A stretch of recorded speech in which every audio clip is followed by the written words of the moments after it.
slept. I dreamt I met McGowan, a poetic old drunk who consumes me with his words. Romantic lines of verse he writes down without an effort. I pray the angels catch my feet should fall from the grace of God. Shane, oh God bless that name.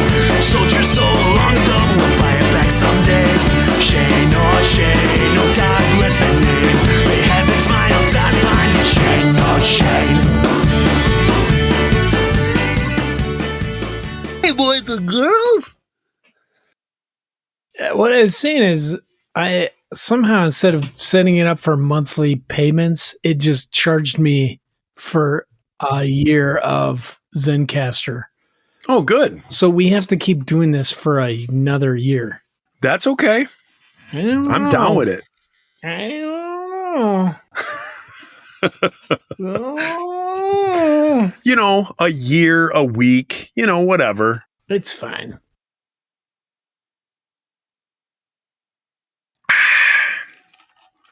Ladies and gentlemen, welcome back to the Patreon paid portion of the Big Little Boot Shop. what are you drinking? Lukewarm bathwater. I am drinking a little bit of Tito's, and when I say a little bit, yeah, and when I say a little bit, I mean a half pint, and then with what's it called? Mango Pepsi Zero. Mango Pepsi Zero. They make this? Yeah, and it's delicious. Oh, I want to try this. It is delicious. That doesn't keep you awake, the caffeine? No, no. The other portion kind of nullifies it. Seriously. Yeah.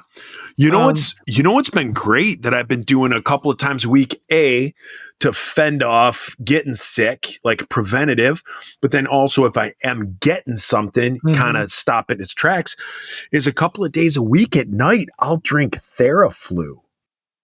Just for the hell of it? Just like, yeah, it is delicious. Really? Oh, just a mix warm, it with vodka? No, water. So just some hot water and a Theraflu in there. Oh, and you got to get the original flavor. I think original is like honey lemon. Oh, okay. Oh my goodness. Like, you just sip that. Yeah, you just sip it while you're watching a little TV, and about an hour later, dunzo.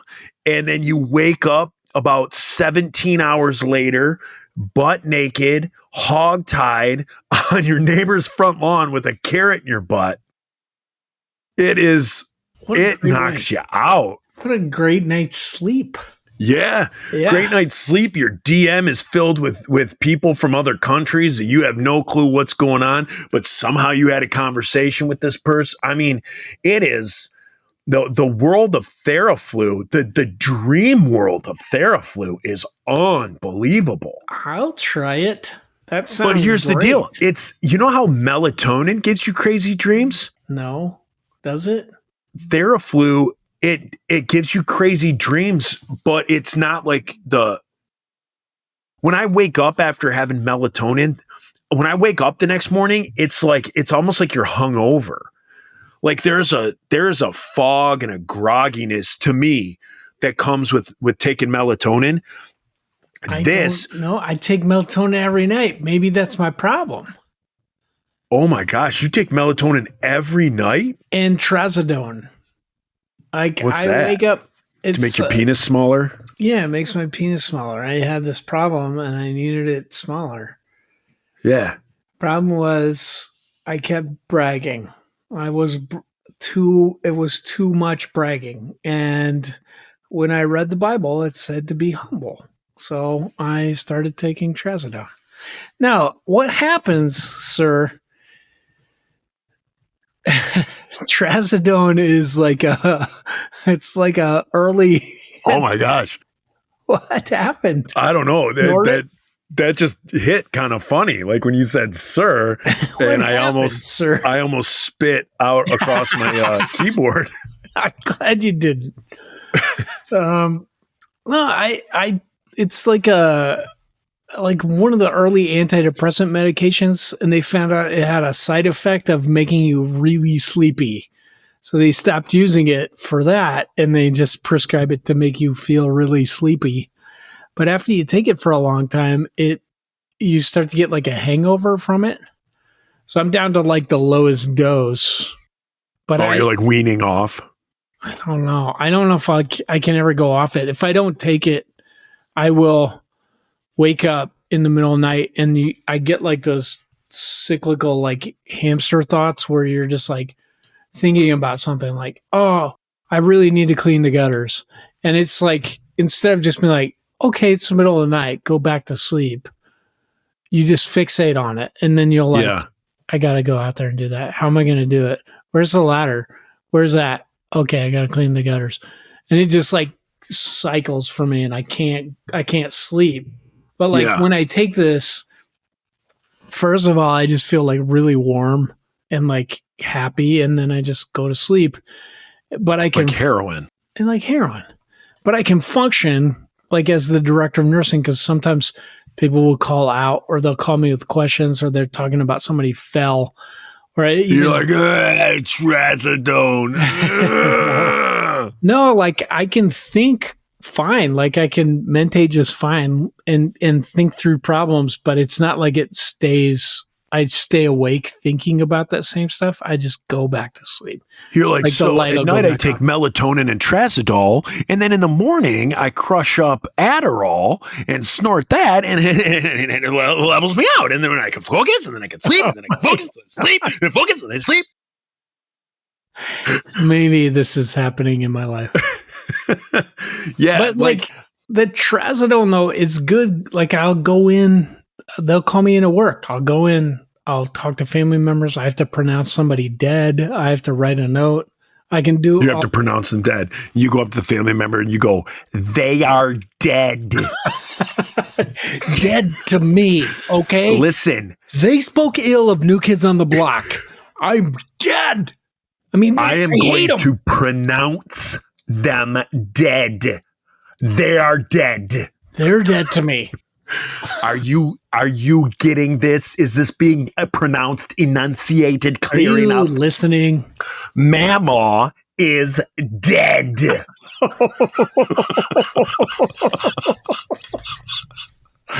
know how you can't talk about your real job and you say you're a roofer? I may have to start doing this right now. Charlotte Mama Terry is ventriloquist. My job is ventriloquist. You need to do like a cootie catcher. Uh-huh. And then when you go into the family, like, hey, are you the son? And they're like, yeah. And then you go, pick a color. And then they're like green. And you go GREEN. And then you're like, pick a number. And then you do it. And then you're like, pick a symbol. And then they're like circle. And you open it and it just says croaked. Croaked. Mama croaked. Mama be croaked. Oh man. Yeah. It's a wonderful part of my job. Hey, speaking of croaking, Shane MacGowan, one of the greatest Irish poets, songwriters. We talked about him on the show. Yeah, one of my absolute faves. Passed away at like age 63. Looking at him, you would have thought he was 120. Yeah.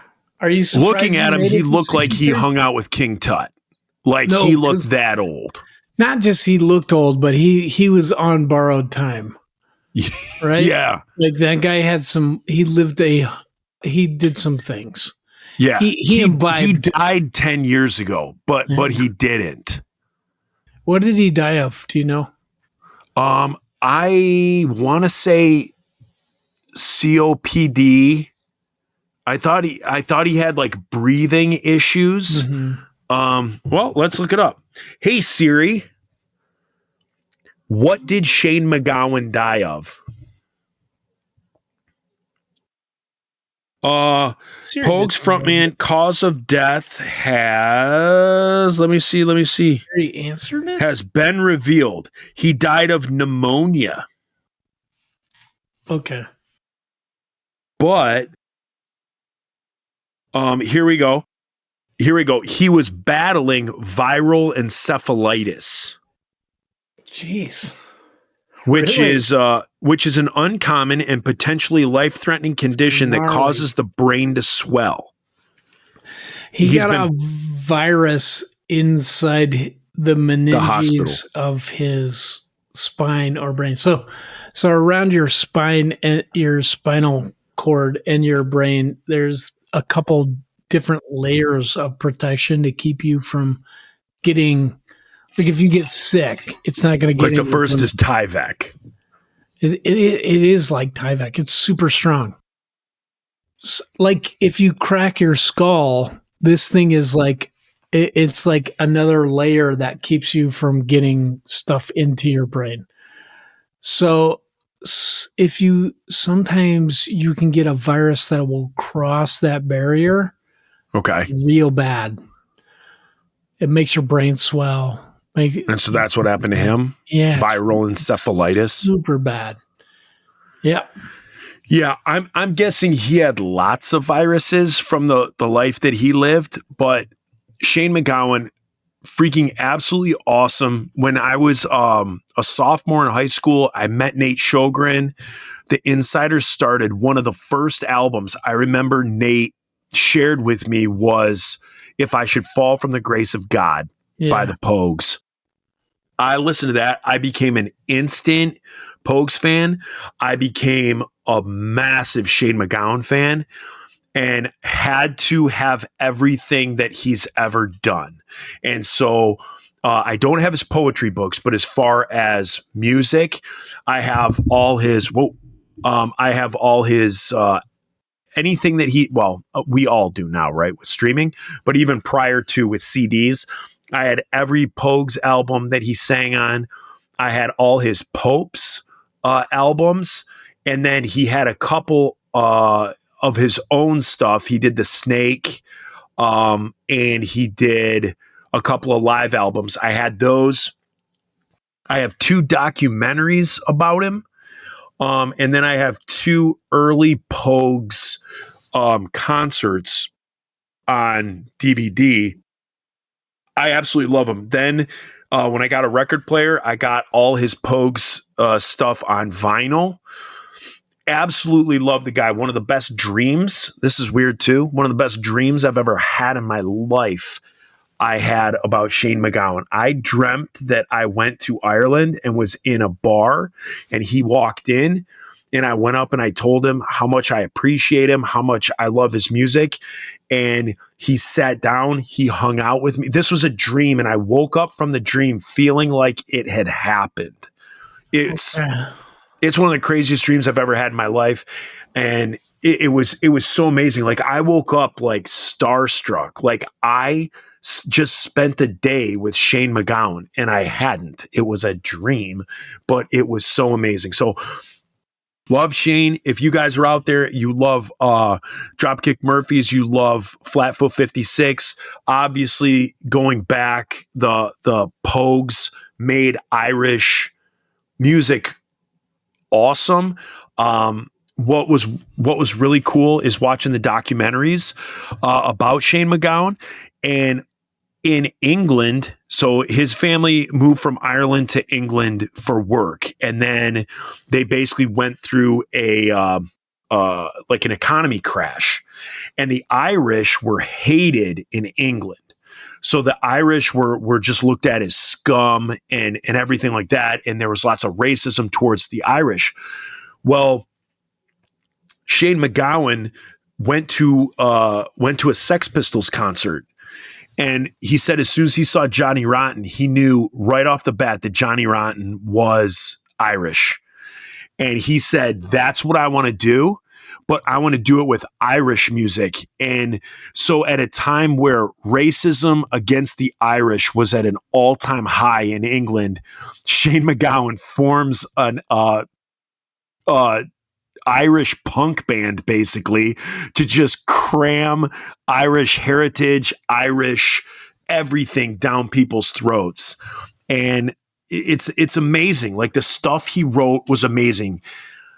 I just absolutely love him, and I'm talking because I don't want to stop talking because I feel like I might tear up. Like he is the of celebrities of people of stature that have passed away. This guy in my life, Phil Hartman was the first one that hit me hard, and Shane McGowan hit me hard as well. And it's weird to say Phil Hartman. I understand that. I understand how that sounds weird, but for whatever reason, Phil Hartman. That the death of Phil Hartman hit me hard, especially the way he died. Talk about that another time. Yeah, but Shane McGowan, great. So, ladies and gents out there, if you have never given the Pogues, it's spelled Pogues. If you've never given the Pogues a listen, start with Red Roses for Me. That was their first album. Go Red Roses for Me, Rum, Sodomy, and the Lash. If I Should Fall from the Grace of God, and I'm trying to think if there was, I think after that he left the band. But those 3 albums, freaking incredible. Freaking incredible. And so just give them a listen. They are wonderful. So that's all I got to say about that. Yeah, man. You wrote a song about him. The Snake. Yes. Yeah, you know what? So this will be my song. So I'm skipping ahead. But on Sinner's Songbook, so again, I know I've told you guys before, the Sinner's Songbook, I had written that album. I was trying to do a solo project. And so I was trying to do a solo project called The Bulldog Spirit. And what I wanted to, it was just going to be me doing like acoustic, me playing guitar and singing. And so I recorded these songs and I gave them to Nate, and I said, hey, would you play drums in the back of some of this? And then Nate ended up hearing all the songs and said, I think we can do this as an Insiders album. Like, I think we could turn these songs into really good Insider stuff. So prior to that, it was just, the song was written with just me and an acoustic guitar. And I wrote this song. So if you go to your streaming service or whatever, it's called The Snake. And wrote the song about Shane. And again, I wrote this song, it's probably been 20 years now, 15 years since Sinner's Songbook has come out. Yeah, probably 15 years maybe. And so I wrote this song a while ago because of what him and his, just the inspiration of his music and his songwriting. He can literally sneeze on a piece of paper and it's better than anything I could ever write. And so wrote the song called The Snake. That was his kind of nickname. Kind of came from the way he laughed. When he laughed, he sounds like Ernie from Sesame Street. It's the and so that's where he got the nickname The Snake. And he's an absolute drunk. I don't think he's been sober since he was 4 years old. The documentaries that are out there about him, he started drinking whiskey. His grandma was giving him whiskey at age 5. And he was a straight up alcoholic at age 5. That's how you do it, man. Like just doing it up good. So he, so I wrote the song, The Snake. When we went to do it as the Insiders, I was like, hey, I want like a Celtic feel to it. Well, we have a guy here locally in Detroit. His name's Tim Reynolds, and Tim has, he's been on a tour with us. We have him come to shows when we need a trombone player and Sang wasn't available. Tim would come with us. And so Tim's been in some pretty famous bands here in Detroit. And in the last 15 years, Tim Reynolds has really shot to the top, like locally here, as far as like what he can do with like Celtic music. He plays fiddle. He plays penny whistle. He's an amazing guitarist. He's a drummer, and he's a fantastic trombone player. You give him an instrument, he could play it. And so when you listen to The Snake, the penny whistle, the fiddle, the mandolin, he does all of that is Tim Reynolds. What's that?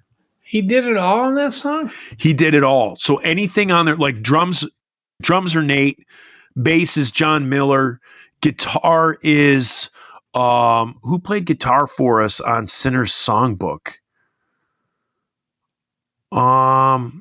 it was either, was it Royce or was it, I can't remember who played guitar for us on Sinner's Songbook. See, man, Maybe it was Michael Lloyd, and I can't remember.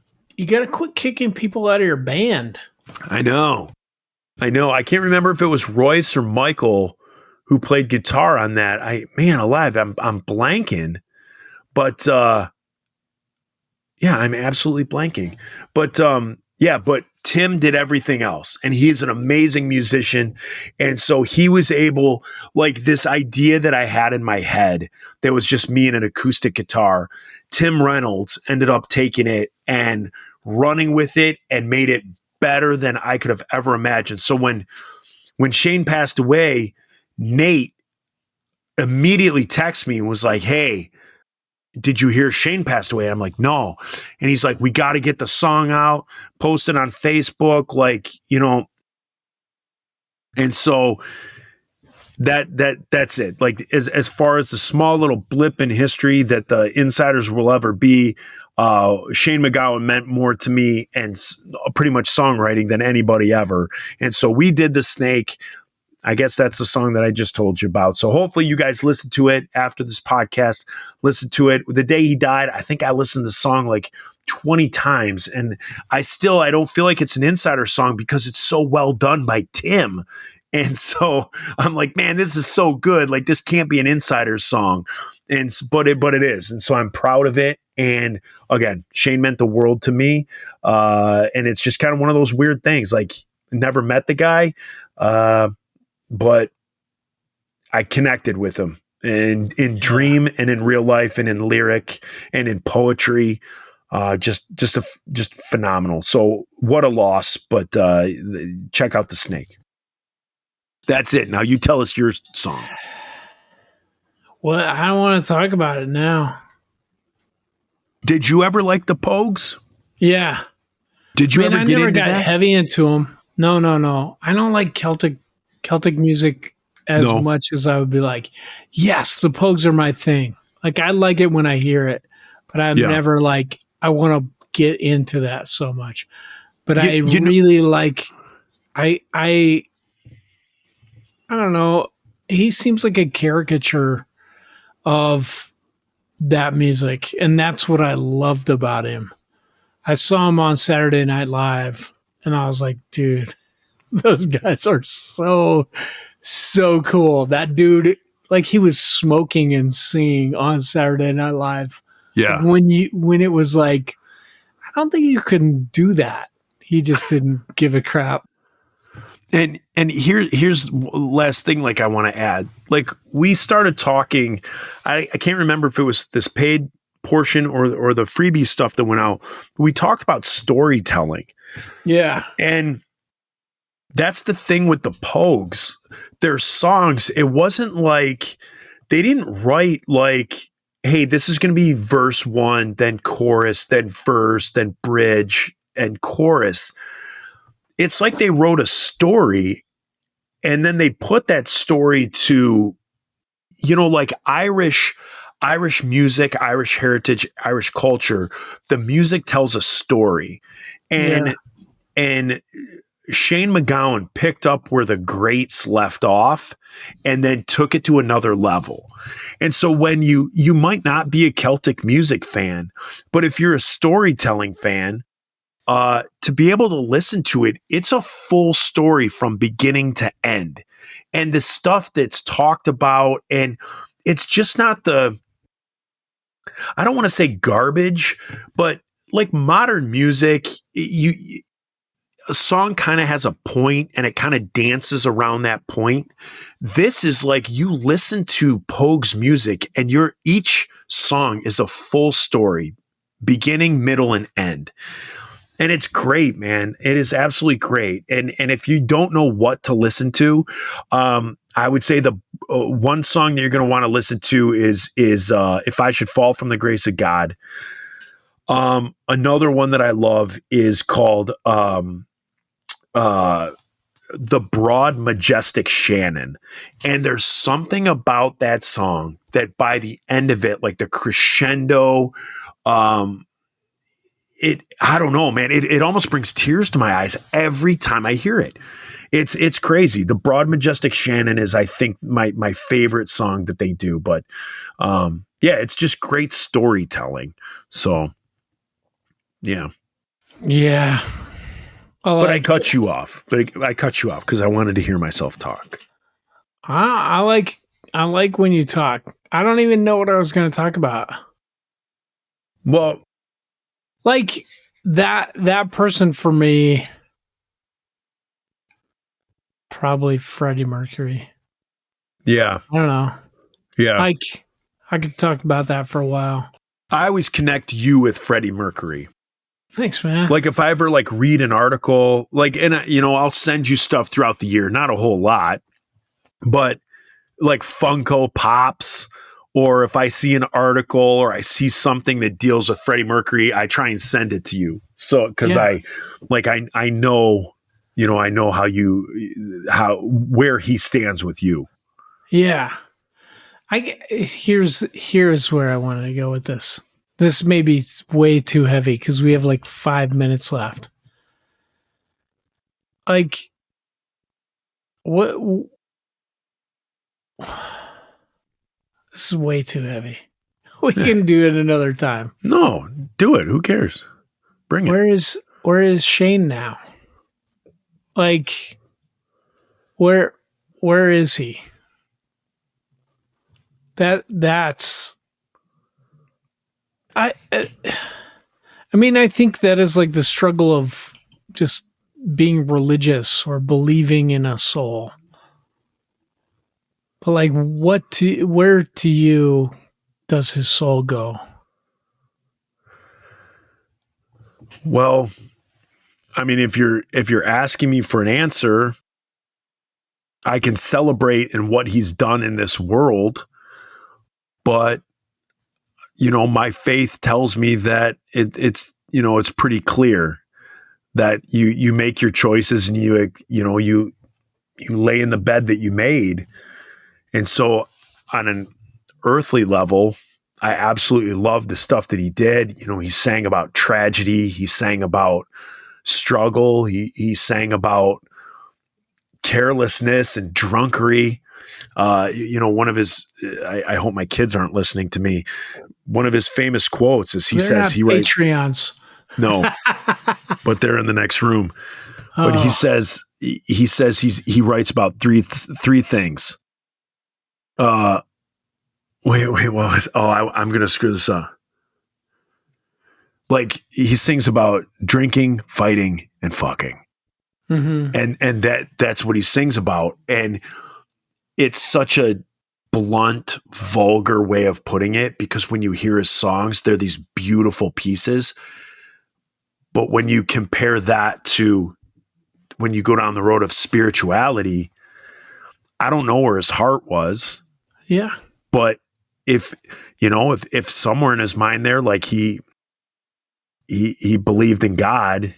All right. And in a lot of his stuff, he sings about it, he sings about it. There's definitely a grasp of, it's not like he's agnostic or atheist. He knew that there was something there because it's woven through his music. So I don't know what he chose to do or things like that. That isn't for me to decide, but it would suck if I get up there and he ain't there.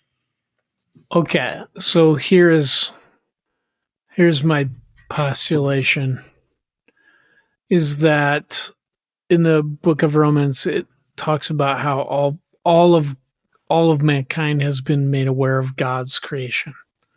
So God to Shane MacGowan was fucking, fighting, and whatever the other F was. Drinking. Yeah. Like he saw the goodness of God in those things, right? You can't even say it without laughing, though. So you even know how absurd that sounds. No, but it's absurd because it's so counter to like the teachings. Like Sunday morning. Yes. You would never hear that in church. But like those things are good. They're good and God is good. Like those things are good for a reason. And so you can be like, well, it's meant for marriage or drinking in moderation or fighting. I don't know where I'm going to get into that.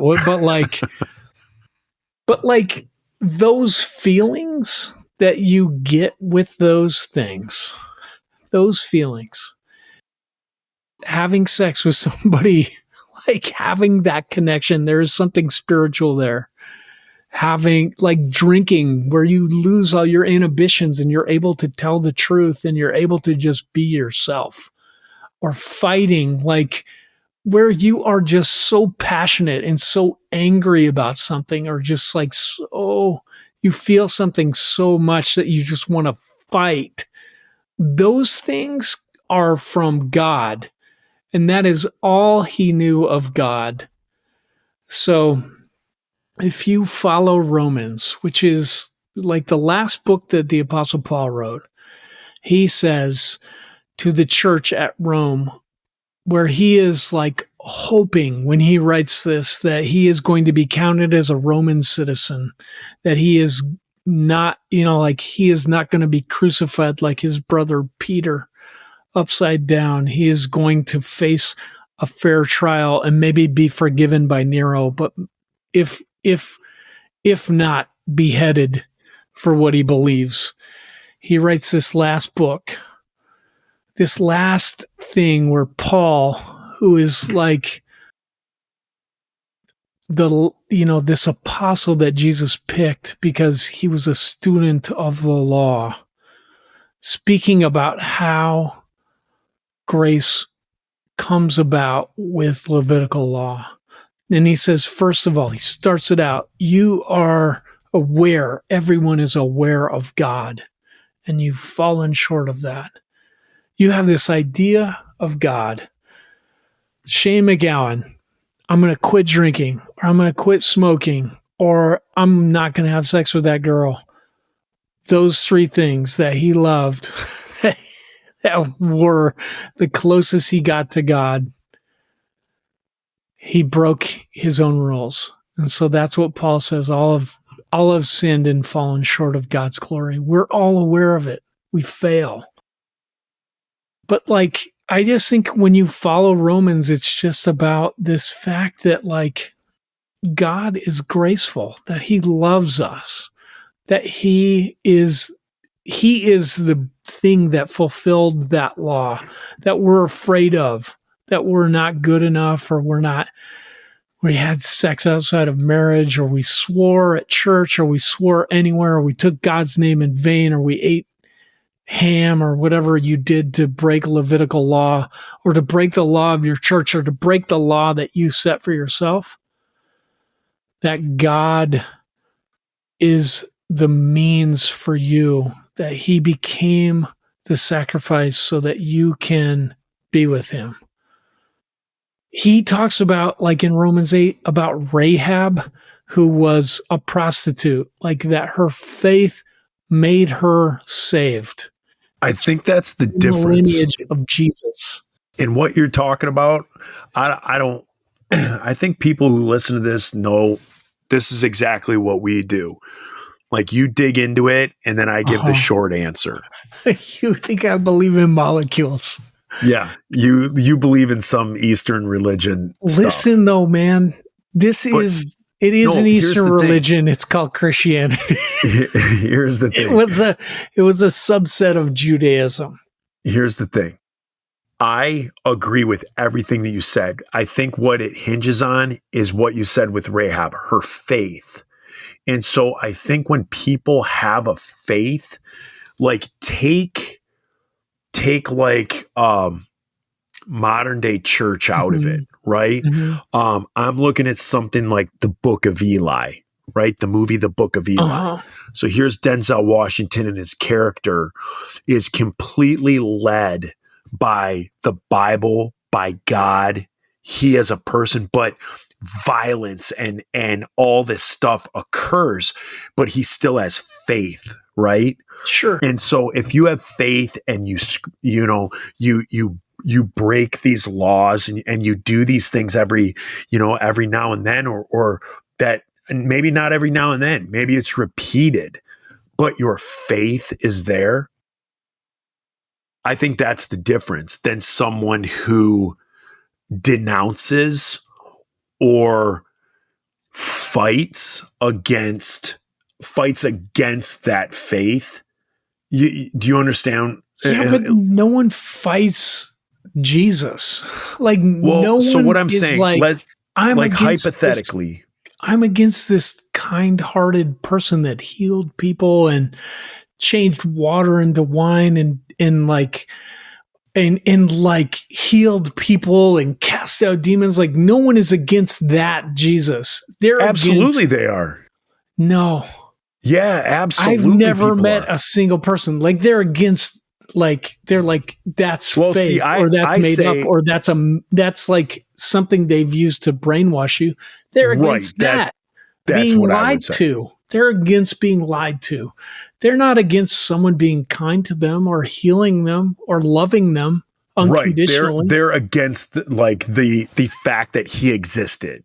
They believe he's a character. They believe he's like Santa Claus. Okay. Like a tale that's told. So I would say that would be rejecting. They're against the idea of Santa Claus, not Santa Claus. Like, if presented with Santa Claus or Jesus, at some point they would be like, oh shit, you're real. I'm not angry with you. I believe this. And that's the thing. Like, Rahab never knew Jesus or of Jesus. She was just like, I think you guys are right about God, or all these Babylonian people that we believe. But isn't that the absolute crux of it? Like, that is the, like, what you're saying is, like, she believed, period. Mm-hmm. She believed regardless of how or why. Something. Like, right. So regardless of how or why, she believed. She didn't pray the sinner's prayer. She didn't get baptized. She didn't know anything about Jesus or God. All those Jewish people, Abraham, like, he was just like, I think this guy is talking to me. I'm supposed to go sacrifice my son. Right. So, in what you're saying is completely different from somebody who like, is straight up like, no. Yeah. Like, no, like, my talents or all these amazing things, like, that's not of something higher. That's just coincidence, or that's whatever. Someone who actively denies, like, that's where to me, it's like, no, sorry, dude. I've never met anybody that actively, like, knows those talents come from God and denied it. Like, they're denying the behavior of Christians, or they're denying, like, the history of the church. That's what they're railing against, not God. And I don't think absolutely, Reese. Like, absolutely. Like, there's people out there that are like, there's no such thing as God. Like, we came from primordial ooze. We go and it's our molecules, and then we die, and that's it. It's blackness. It's done. Okay. But, like, even they betray that. Even they betray. That's all their faith. I'm just molecules. I'm just chemicals. Like, I'm just a chemical reaction. All these thoughts are just chemical reactions happening. It's just electricity going back and forth and storing information. And then when I die, I'm gone. They betray that. I've never met a single person who's like a true atheist who is like not believing in luck, or not believing, like, you don't say that thing, or like this. I've never met that person. Like, those people they've done the Romans 1 thing where they like have a picture of what the world is, and they failed it. They failed their own idea of purpose, or what is good or what is bad. Every single one of us has done that. Every single one of us. Like, even if you're complete atheist. Like I've never met that person, but say there is a complete atheist. So They're with, just with like, your this line is of good and this is bad, and they've done the bad. so with your line of thinking that you just said, everybody gets into heaven. Everybody. Who wouldn't make it? That. I'm not sure about that, but I do think that like when you read Romans, it is saying that like, okay, we've all failed. Some image I'm with you there. Some image we had of God or of morality, we've broken. Right. I'm with you there. But then when it goes to that next step, that like as a Christian, I obviously know that I have sinned and fallen short, but I also have a faith. I believe, I know that there's better, and I strive for better. Okay. And that's what separates from just someone who's like, no, screw the church, screw God. Like there's none of this religion. Religion is for and strive for better. Is there like religion is for the weak-minded? It's all about what you can get. You go, you get yours. You're successful. You're not. You know what I mean? Can somebody be an absolute dickbag their whole life?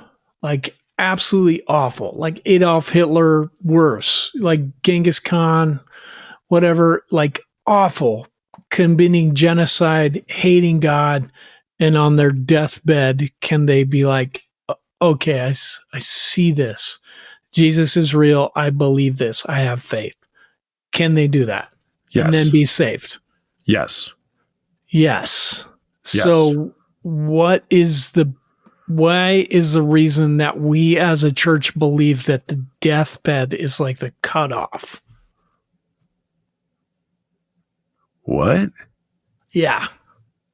So if that is the mechanism for your salvation, that you believe that Jesus Christ paid for your sins, like you see you have hurt God, or that you are wicked, or that you have sinned, that you are against God, you've done things that hurt God. Why do we as Christians believe that the cutoff is death? Because it is. Like, why? Because it says over and over in the Bible that that death is that reckoning. Death is that. Does it? I mean, like the Jewish people didn't believe in, like, there was no cutoff. Like your soul just went with God. Well, right, but I'm not Jewish, so like that but line you of believe thinking in a sect of Judaism. So what you're doing, Christianity believes in the fulfillment of Jewish prophecy. But the Jews, it's only through the first 5 books. So then, like, what happens after Christ, all of that? They follow the prophets. They read those. Yeah, but Jesus read those scrolls. But we don't fall under the Jewish law of a woman is on her period, so she goes outside the city. We're not allowed to cut our beards. We're not allowed to shave. We like do. That stuff's done. We do. We just believe that Jesus fulfilled that. We believe that he is the eternal sacrifice for that. We still believe it. It still holds. It still is there. Like those things separate us from God. It's just that we believe that Jesus did that. That he was perfect on our behalf. So even all those things, the shellfish, all that stuff. Yeah, but all of that was to just set Jews apart from common people. It wasn't to make them closer to God. It was just to set them apart, to say, this is what, say, normal society does.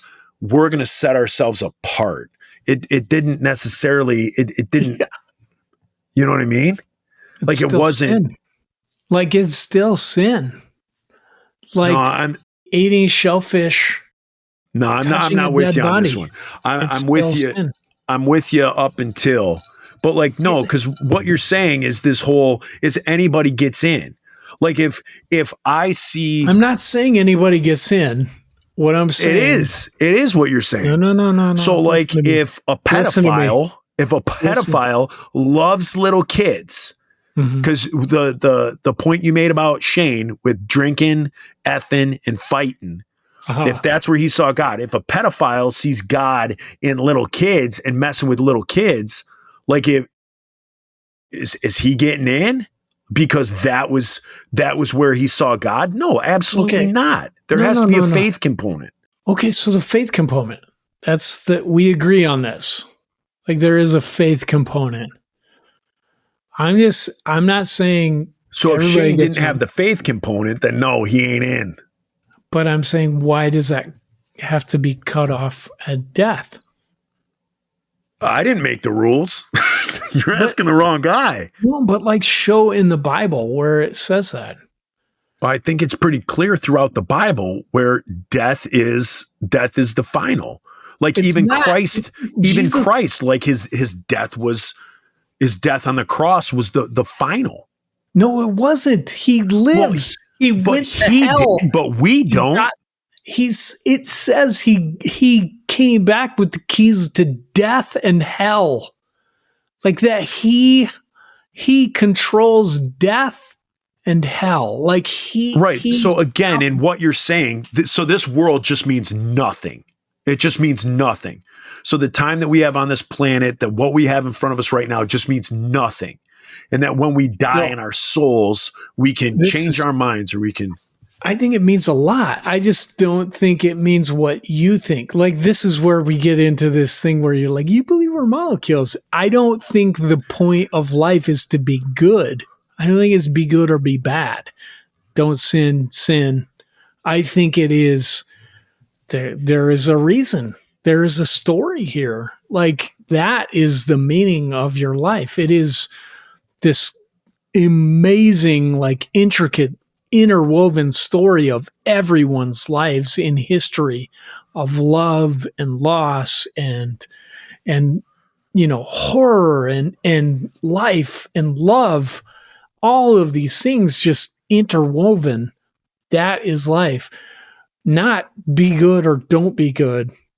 Well, I agree with you. That's life, but life is separate from life after, and life is separate from faith and what the Bible tells us. The only way in is through Christ. Yes, this whole thing, that this beautiful painting that is painted with each and every one of our lives. It's an amazing thing, which is life.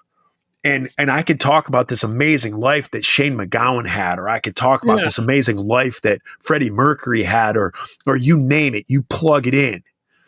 But that's life. They may have had a beautiful life, but you think they're still alive? Their souls are still alive? Do I think their souls are still alive? Yeah. Like walking the earth and stuff like that. Are their souls eternal? Everybody's soul is eternal, yes. And Sure. whether that eternity is separated from Christ or not, what does that hinge on? The faith. Sure. I agree. I'm totally in agreement with you, but what in the Bible says it is while your body is alive? I can't give you scripture, but from what I've been raised and grown knowing is by your death, that's the end of it. Multiple people in the Bible, when their lives were cut, that was it. Like Sodom and Gomorrah. They did this, they were donezo, end of them. Okay. They don't get a second chance. Okay, but if I'm an atheist, I'm just that is a reason why I don't believe in God, because he just fucking killed those people. But sorry, atheist, because all the other stuff. If your theology is they're alive, their souls are still here, right? We believe this. Right. Their souls are all those people. The hell, right? Quote marks. Hell is separated from me. I don't believe that there's some devil with the pitchfork and you're sitting on a rock surrounded by fire. Your eternity is the pain of being separated from God. But why? Well, I don't know. I didn't write the book. I didn't create the universe. I don't know. I'm not saying that doesn't exist, but like, why are all those people separated from God? Faith. They chose not to believe. Believe when the overwhelming evidence is there. What evidence was available to those guys? They were just like there was like some angels that came into town, and they were the reason they were destroyed is because they were inhospitable to them. They wanted to have sex with the angels. Not that. That is not why now, the Bible says they were destroyed. Here's the thing. They were inhospitable. Here's the thing. I will concede to you that I find in early Earth, right? So let's say you have Native Americans here in the United States. Uh-huh. They're praying to the God of the mountain. They know that there's something else going on. So they pray to the God of the mountain, or they pray to, they do I'm going to sound culturally insensitive. They do a rain dance because they want it to rain for their crops or whatever, right? So Christ, missionaries, apostles never came over, right? So all those Native Americans, all those Inuits, all of those people never had that opportunity. So I concede to you that yes, if their faith is the faith of whatever made that mountain, and that's who they put their faith in, I believe those people are grandfathered in, like those people get the pass. Like Rahab. But if you know and you have heard and that choice has been put in front of you and you choose no. What if you know and you've heard by your stepdad who's like raping you? Like, wouldn't that color your view on Christianity or God? Like, this is not would. Good. Like, this it probably would, yeah. Terrible. Yeah, it probably would. Sure. But the truth is still there. So even though the truth is coming from a vile piece of crap, the truth is still there. So I would hope that person that is like, I don't see it as like so black and white. Like, yes, the scenario, the Armageddon horrible scenario that you just gave me. Right. It's happened a lot. A lot of people. Yeah. A lot of people in the church have been raped by people. Yep. Sexually abused. Yep. And we've all seen documentaries or true crime stuff where someone grows up in a house where dad's the pastor and mom was the, choir leader and dad was doing whatever. Like, yeah, I get that. And it's unfortunate that the message came from that vulgar vessel. But the message and the truth is still the message and the truth. So I would hope that person that was seeing it not lived out in a horrific way, the truth is still there, that hopefully at some point in their life, they dive into that deeper. I don't know. That's an Armageddon scenario that you gave me. Okay. This is my thing. And I'm not sure about this, but like, I don't think the cutoff is when your body stops working. Okay. I don't think the cutoff is. All right. I think that Shane McGowan has a chance. I don't. If he's, I believe his chance is if he, because of how Celtic culture goes with kind of Catholicism almost, like there's a lot of religious overtones and just blatant religious verse in his music.